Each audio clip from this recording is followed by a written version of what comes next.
Have you ever had that situation where somebody looks fantastic on paper and then when you meet them you're like, I have an allergic response to you?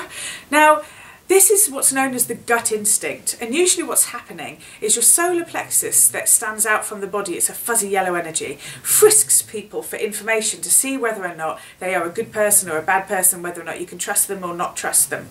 That information is then brought from the solar plexus into the sacral chakra. It is then interpreted by the gut brain, a brain in the gut, and the gut brain will tell you whether or not that person feels like a good person or a bad person.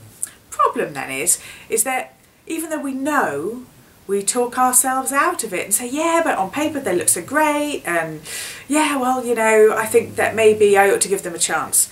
And quite often that can end up in a little bit of tragedy there. So the first thing is to trust yourself. If you have got an intuition about somebody, trust yourself. It's better to really not find out that you were wrong than to actually find out that you were wrong. So in a sense, you know, trust yourself to be able to make those decisions about people. Also, if somebody sends you a resume, it's really easy to put your hands on the paperwork and actually feel whether or not you want to move towards that person or back. So very much like how we've done the water and fizzy drink experiment in previous films, you can actually take someone's resume, stand upright and be able to kind of like stand so that your feet are together and you have a little bit of balance there.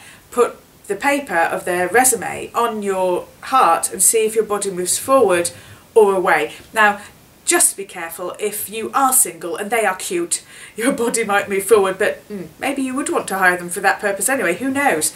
The same with looking at a photograph of a person. Look into their eyes, become curious about what they look like, and by doing so you'll know whether or not you feel that there is a resonance and whether or not you'll be able to actually work with that person.